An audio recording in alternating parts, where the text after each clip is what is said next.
নমস্কার বন্ধুরা, তো চলে এসেছি গাইস আজকে এত একটা ফানি একটা ভিডিও, মানে ভিডিওটা দেখলে গাইস তোমাদের হাসতে হাসতে গাইস পেট ব্যথা হয়ে যাবে। তো বলছে বিয়ে পাগলা bohemian ঘোড়া, মানে পুরো বিয়ে পাগল, ঠিক আছে? যার জন্য মানে কি বলবো, ঘোড়াকে টেনে নিয়েছে, ঘোড়াকে নিয়ে কিছু একটা হতে চলেছে, মানে খুবই ধামাকাদার ভিডিও হতে চলেছে আজকে। কারণ আমরা এখন মানে আজকে গাইস বলতে গেলে আমরা এখন ভিডিওটি দেখিনি, মানে টাইটেলটাই জানি এরকম একটা টাইটেল, মানে উচ্চারণ করতে গেলে গাইস মানে আর bohemian কি জিনিস গাইস, এটা অ্যাকচুয়ালি সত্যি কথা বলতে bohemianটা কি আমি বুঝলাম না, কিন্তু একটা জিনিস বুঝলাম, সেটা হচ্ছে খুব ইন্টারেস্টিং আছে ভিডিওটা। আর ভিডিওতে এন্টারটেইনমেন্ট ভিডিও হতে চলেছে আজকের ভিডিওটি। মহিলা আছে কিন্তু ভিডিওটাতে, তো তার জন্য কিন্তু ভিডিওটা দেখতে হবে, তার জন্য আমাদের চ্যানেলটাকে সাবস্ক্রাইব করতে হবে অবশ্যই। তো আমাদের মেইন ভিডিও ডেসক্রিপশন বক্সে চলে আসবে, প্লিজ গাইস তোমরা ওখান থেকে চেক আউট করে নিতে পারো, আর তোমাদের মনের মতন ভিডিওটা কমেন্ট করে দিতে পারো যে তোমরা নেক্সট কোন ভিডিও দেখতে চাও। তো চলো bohemianটা কি জিনিস এটা দেখা যাক। অবশ্যই চলো গাইস, বেশি কথা না বল আজকের ভিডিওটি শুরু করা যাক। এই তুমি বিয়ে করছো কয়টা? চারটে। 6 নাম্বার বউ। চারটে বিয়ে করেছো, 6 নাম্বার বউ, এটা আবার কি ধরনের কথা গাইস? এটা কি মেরে পাতা। তুই বিয়ে কয়টা করছো? 4টা। আমি কয় নাম্বার? 6 নাম্বার। খতম। বাঙালি পোলা পায় আর কোনো আমি বিয়ে করেছি 4 থেকে তুমি 6 নাম্বার। থেকে 4 বিয়ে করার সুন্নাত নিয়ে এটাই ফ্রেন্ড। আচ্ছা 4 বিয়ে তো তাও নেটওয়ার্কের মধ্যে আছে, কিন্তু বউ যদি হয় 8টা, আল্লাহ তো দেহে মায়া ফরমায়া কে। আজকে আমরা দেখব এমন এক bohemian ঘোড়া যার বিয়ে অনেক করা, সে ধরা কি করে সরা, তাই তো সবাই তার উপর চড়া অবস্থা। আমি ডাবল গতিতে আইতাছি। ডাবল গতিতে হইচই মুক্তি পাওয়া 7 পর্বের সিরিজ bohemian ঘোড়া। সিরিজের পর্ব 7টা হলেও গল্পে মোশাররফ করিম ভাইয়ের বউ থাকে 8টা।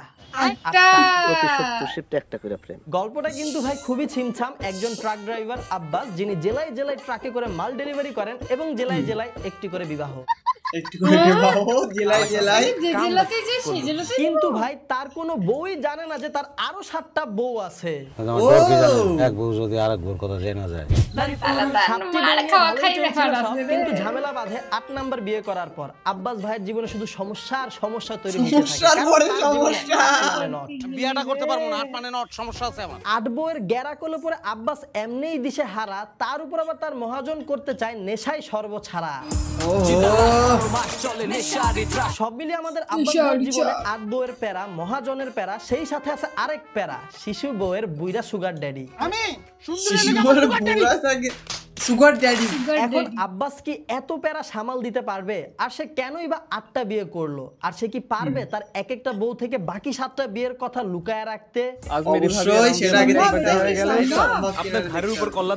আর যদি কোনোভাবে আব্বাসের বউরা তার 8 বিয়ের কাহিনী জানতে পারে, তাহলে আব্বাসের শেষ পরিণতি কি হবে? এই সব কিছু জানতে হলে আপনাদের হইচই দেখা লাগবে 7 পর্বের সিরিজ bohemian ঘোড়া। আমি আব্বাসকে বিয়ে করব। আমি আব্বাসকে বিয়ে করব। সিরিজটা রিভিউ দিতে গেলে প্রথমেই কথা বলা লাগবে এর গল্প নিয়ে। চমৎকার একটা গল্প, একদমই ভিন্ন রকম, খুবই প্রাণবন্ত একটা গল্প ছিল। মানে একটা সিরিজের গল্প যে এতটা এঙ্গেজিং হতে পারে আপনারা না দেখলে বুঝবেন না। প্রত্যেকটা এপিসোডে নতুন নতুন আকর্ষণ, খুবই রিফ্রেশিং একটা স্টোরি। এর তো 7টা। মানে সিরিজের প্রতিটা পর্বে একটা একটা করে বউ রিভিল হইতেছে, যা আপনার আকর্ষণকে চূড়ান্ত মাত্রায় নিয়ে যায়। সিরিজের পর্ব থেকে আমাদের মোশাররফ ভাইয়ের বউয়ের সংখ্যা বেশি হয়, অনেক সময় দেখা গেছে একটা পর্বে কয়েকটা বউকে রিভিল করা লাগছে। কতখানি ভালোবাসা কত? আমি আপনারে খুব ভালোবাসি আব্বাস। তবে সিরিজটির মধ্যে প্রতিটা ক্যারেক্টারকে ইউনিক ভাবে ইন্ট্রোডিউস করা হয়, এই বিষয়টা আমার কাছে খুব ভালো লাগছে। সিরিজের গল্প যতটা দারুণ ছিল, মেকিং ছিল তার থেকেও বেশি দারুণ। বলা যায় মেকিং এর কারণে সিরিজটা ডাবল এনজয়েবল হয়ে ওঠে। ডিরেকশনে ছিল অমিতাভ রেজা চৌধুরী, যিনি আয়নাবাজির ভেলকি তৈরিতে পরিচিত। আমি আয়না একজন। The way of his making will blow your mind. তিনি যতটা ডিটেইলিং ভাবে গল্পটা ভিজুয়ালাইজ করে তা সচরাচর দেখা যায় না। তার ডিটেইলিং এর ছোট্ট একটা উদাহরণ দেই, এই সিনটা দেখেন।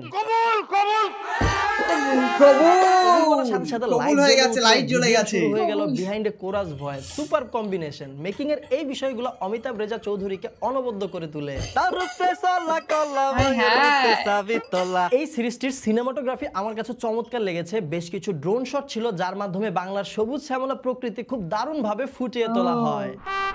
এই যে ড্রোনের মাধ্যমে অবশ্যই তোমরা সিরিজগুলো দেখতেছো, অবশ্যই আমাদের কমেন্ট করো, আমরা সিরিজগুলো নিয়ে আসবো। শান্তি আমি তো ভাবছিলাম কোলে লইয়ে সুমাই খাইবেন। বিজিএম এর বিষয়ে আলাদাভাবে একটু কথা বলাই লাগে। অনেক ভ্যারাইটির বিজিএম ছিল যা সিন অনুযায়ী চমৎকারভাবে ফুটে ওঠে।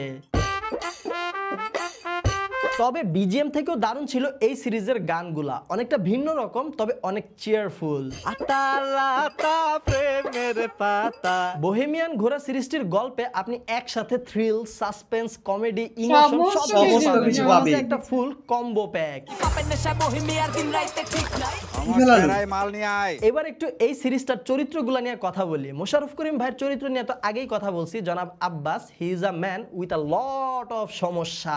আমার লগে কি কি হইতাছে এটা জানতে হইলে নিজের পর্দা একটু চোখ রাখেন। তার হেল্পার থাকে যিনি একাধারে বিটলা, মিসকা, ধুরন্ধর, কঠিন এক চিজ। আমার উস্তাদ আব্বাস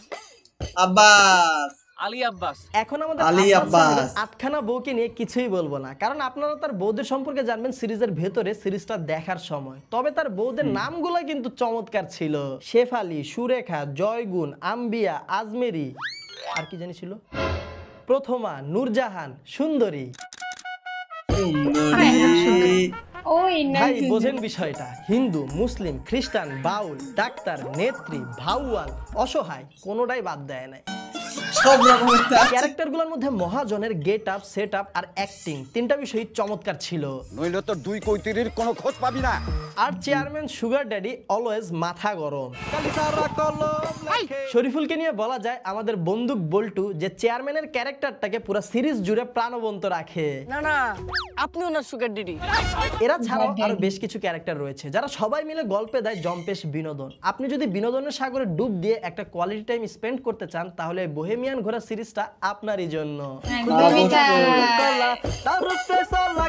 বোহেমিয়ান ঘোড়া সিরিজটি আপনারা খুব সহজে দেখতে পারবেন হইচয়ে। সিরিজটার গল্পটা এতটাই টাচি আর এঙ্গেজিং যে আমার মাথায় এখনো ঘুরপাক খাচ্ছে। এখন কথা হচ্ছে বোহেমিয়ান ঘোড়ার সিজন 2 কি আসবে? আর ভাই যদি সিজন 2 আসে তাহলে ওই সিজনে বউ 8টা না, বউ চাই 16টা। তবে আরেকটি কথা না বললেই নয়, অনেকে কিন্তু চোরাই ভাবে দেখার জন্য পাইরেসি কপি খুঁজে। এই কাজটি করা কিন্তু একদমই উচিত না। আমরা যদি ভালো কাজে সাপোর্ট না করি তাহলে এরকম ভালো কাজগুলো তৈরি হবে না। তাই আমি আপনাদেরকে সাজেস্ট করব আপনারা হইচই সাবস্ক্রিপশন নিয়ে এই বোহেমিয়ান ঘোড়া ওয়েব সিরিজটি দেখবেন। So guys, that's all today. আশা করি ভিডিও আপনাদের কাছে ভালো লেগেছে। আর আপনারা কারা কারা বোহেমিয়ান ঘোড়া ওয়েব সিরিজটি দেখেছেন কমেন্ট বক্সে আমাদেরকে জানান, এবং আপনার কাছে কেমন লেগেছে অবশ্যই সেটাও জানাবেন। আর আপনারা যারা যারা এখনো দেখেননি, আপনাদের সুবিধার্থে এই ভিডিওটি ডেসক্রিপশন বক্স এবং কমেন্ট বক্সে কিন্তু আমরা বোহেমিয়ান ঘোড়া ওয়েব সিরিজটি ট্রেলারের লিংক দিয়ে দিব। আশা করি ট্রেলারটি দেখলে আপনার ফুল ওয়েব সিরিজটি দেখার ইচ্ছা জাগবে। আমরা আজকে বিয়ে করব। আমি বিয়েটা করতে পারবো না, মানে নট সমস্যা আছে। আর ভিডিওটা বেশি ভালো লাগলে আপনাদের মন থেকে, আপনাদের ভালোবাসা থেকে এই ভিডিওতে লাইক, কমেন্ট, শেয়ার করে দিন। আমাদের প্রথমবার দেখে থাকলে এখনই চ্যানেলটা সাবস্ক্রাইব করুন। আর শুধু সাবস্ক্রাইব করলে হবে না, সাথে কিন্তু অবশ্যই অবশ্যই অবশ্যই পাশের ঘন্টাটাও বাজিয়ে দিবেন। অবশ্যই দেখা হবে আপনাদের সাথে পরবর্তী ভিডিওতে। Till then stay well, stay awesome, bye bye. তো গাইস, তোমরা যদি দেখতে চাও বোহেমিয়ার পুরো কাহিনী, তো অবশ্যই গাইস আমরা নিয়ে চলে আসবো, মানে রিয়াকশন আমরা দেবো, কারণ দেখলাম যে খুব ফানি একটা ভিডিও, মানে দেখলে হাসতে হাসতে গাইস তোমাদের পেট ব্যথা হয়ে যাবে। একদমই তাই, বিয়ে করেছে 4টে, বলছে ভাই তুমি আমার 6 নম্বর। আলটিমেটলি ওর 8টা বিয়ে হয়েছে। মানে লাস্টের বউটাকে দেখলাম যে খুবই সুন্দরী, মানে সুন্দরীর নামই সুন্দরী, এক রকম, এক একজনের নাম এক এক রকম, মানে টোটাল মানে ভিডিওটা কিন্তু পুরো ফানি, টোটাল এন্টারটেইনমেন্ট একটা ভিডিও। মানে এতটা এন্টারটেইনমেন্ট, যদি তুমি সিরিজগুলো না দেখো তোমরা তাহলে তোমরা বুঝতে পারবে না। তো অবশ্যই তোমরা সিরিজগুলো দেখো, তাহলে তোমরা বুঝতে পারবে যে কতটা এন্টারটেইনমেন্ট এই ভিডিওর ভিতরে আছে। আর এইটুকুনি ভিডিও দেখে তোমাদের ঠিক কতটা ভালো লাগলো সেটা অবশ্যই জানিও। কারণ এইটুকুনি দেখে ভালো লাগে কি তোমাদের ভেতর মোটিভেশন তৈরি হবে যে না এই সিরিজটা দেখতে হবে। অবশ্যই ভিডিওটা দেখার জন্য একটা মোটিভ তৈরি হবে। তো অবশ্যই তোমরা ভিডিওটা দেখো। সত্যি বলছি খুব একটা এন্টারটেইনমেন্ট ভিডিও, মানে তোমাদের দেখলে কি বলবো, হাসতে হাসতে তোমরা এতটা এনজয় করবে। যদি মন খারাপ থাকে, যাদের ব্রেকআপ হয়ে গেছে, অবশ্যই তারা দেখো, তাহলে তোমরা আরো এনজয়টা করতে পারবে। তো ভিডিওটা কেমন লাগলো সেটা অবশ্যই আমাদেরকে জানিও। যদি ভালো লেগে থাকে তবে অবশ্যই একটা লাইক, কমেন্ট, শেয়ার করে দিও, কারণ তোমাদের উপর ডিপেন্ড করে আমরা নেক্সট ভিডিও আনতে চলেছি। তোমাদের একটা কমেন্ট হবে আমাদের নেক্সট ভিডিও। তো চলো গাইস, নতুন কোন ধামাকাদার ভিডিওতে তোমাদের সাথে আবার দেখা হবে। আজকের মতন এখানেই, টাটা।